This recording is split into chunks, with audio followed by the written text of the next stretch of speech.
Assalamualaikum warahmatullahi wabarakatuh. Teman-teman, saya Supardili, Direktur Baitul Mal Bestari, sedang membedah buku Pak Eri Sudewo, DD Way, ya, Dompet Duafa Way.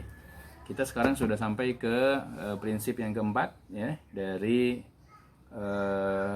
bagian yang kedua, ya. Ini bagian dari tentang pengelola lembaga, ya, bahwa prinsip yang pertama itu kaitannya dengan tiga prinsip pertama kaitannya dengan kelembagaan, ya. Jadi prinsip pertama, lembaga itu milik masyarakat. Prinsip kedua, lembaga sosial itu adalah lembaga nirlaba, berdiri bukan untuk mendapatkan profit, ya. Yang ketiga, prinsip yang ketiga adalah lembaga sosial berfungsi sebagai atau berperan sebagai bidan. Nah, kita sekarang membahas prinsip yang keempat, yaitu bahwa amil itu hanya sebagai pengelola, ya. Jadi pengelola ini menjadi sangat penting, ya, dari lembaga sosial. Kenapa? Karena ini berbeda dengan perusahaan yang punya kepemilikan, ya.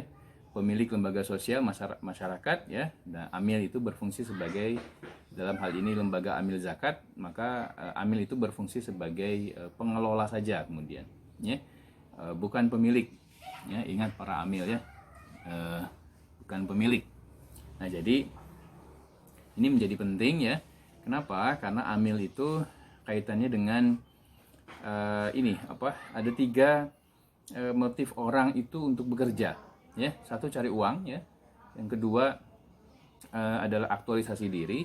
Yang ketiga, nah ini perannya amil yang sangat penting, yaitu membangun peradaban, ya. Peradaban yang selamat dan menyelamatkan. Nah, begitu, ya, istilah hebat dari Pak Eri, ya. Nah, jadi membangun peradaban ini artinya apa? Yaitu manusia itu hidup berkehidupan sesuai dengan fitrahnya, ya. Itulah yang disebut dengan beradab, itu seperti itu, sesuai dengan fitrahnya, ya. Nah, jadi manusia itu menjadi sehat, begitu, ya, berpendidikan, kemudian beriman, berakhlak, bertakwa kepada Allah Subhanahu wa taala, ya, kemudian terus menyebarkan manfaat kepada sesamanya, terus menjaga bumi dan lingkungan, ya. Nah, itulah yang disebut dengan, secara garis besar, beradab tuh kira-kira seperti itu, ya. Tidak memperturutkan hawa nafsu, begitu, ya. Tidak ada yang mengkooptasi satu bagian ke bagian yang lain dan seterusnya, ya. Nah, ini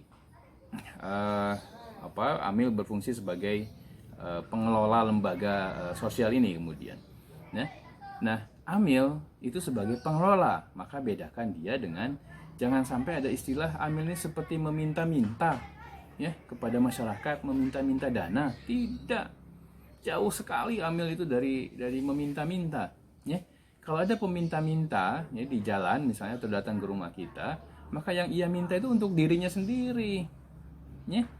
Peminta-minta itu dapat uang ya untuk dirinya, sedangkan amil, ya, menyiapkan channel-channel saluran donasi, begitu, ya, itu bukan untuk dirinya, tetapi digunakan, ya, untuk fakir miskin, untuk duafa, ya, untuk lingkungan.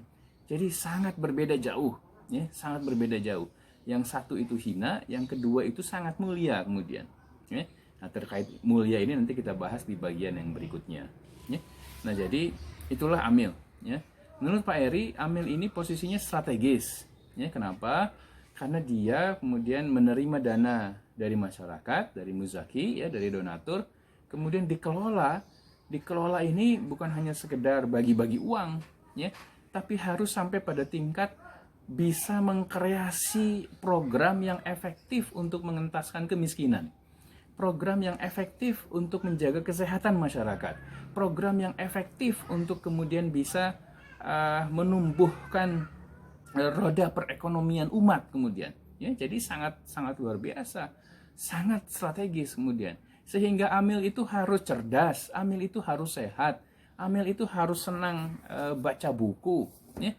Amil itu harus senang diskusi, amil itu harus senang sampai presentasi, berdebat, gitu, bahkan, ya, untuk menghasilkan program-program yang masterpiece, program-program yang efektif, program-program yang tidak biasa, ya, program-program yang bisa membuat mustahik kemudian berubah posisinya menjadi muzaki, ya. Nah, ini tidak mudah kemudian, ya. Tadi dibutuhkan kecerdasan, keberanian, gitu, bahkan, ya, dan yang terutama adalah mendengarkan, melihat situasi di lapangan sehingga kemudian bisa betul-betul membuat program tuh yang efektif kemudian, ya.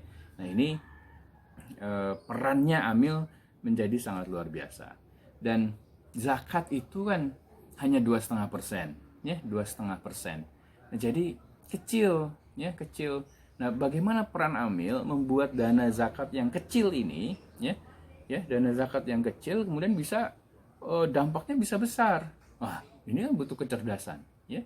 Ini yang disebut juga dengan kecerdasan sosial, ya, social intelligence. Bagaimana membuat sumber daya yang kecil kemudian bisa berdampak, membola salju, menghasilkan dampak yang besar. Itulah peran Amil, ya.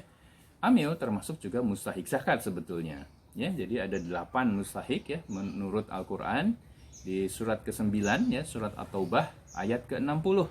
Ya, yang pertama adalah fakir. Fakir ini orang yang tidak lagi bisa berusaha, ya, janda-janda tua, ya, sudah tidak mampu berusaha, punya penghasilan, maka ini harus dirawat, ya.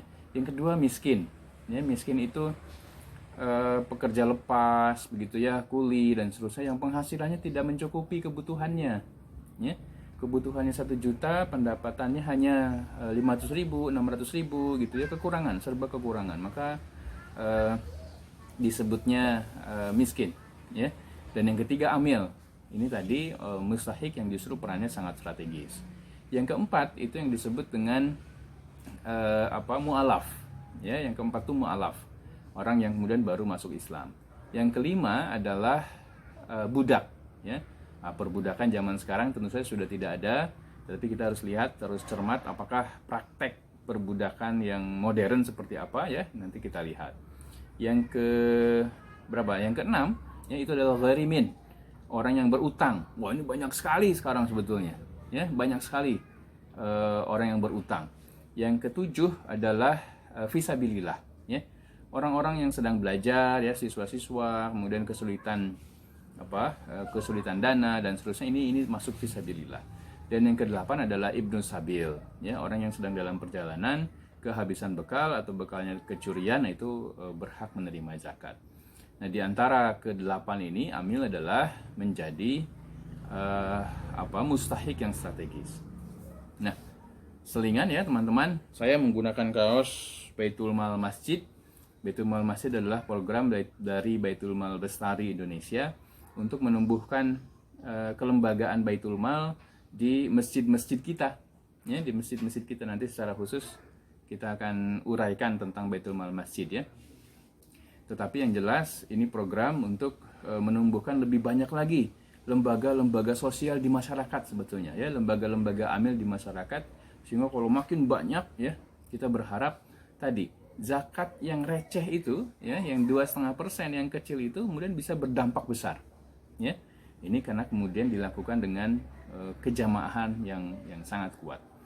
Itulah amil sebagai pengelola, ya, sangat strategis, sangat signifikan fungsi dan perannya, ya, sehingga dengan demikian amil itu kemudian bisa bekerja dengan sungguh-sungguh, ya, mengelola dengan sebaik-baiknya, karena itu adalah amanah yang sungguh sangat besar. Terima kasih banyak, semoga bermanfaat. Saya Supardili. Jangan lupa like, share, and subscribe channel Baitul Mal Bestari. Terima kasih. Assalamualaikum warahmatullahi wabarakatuh.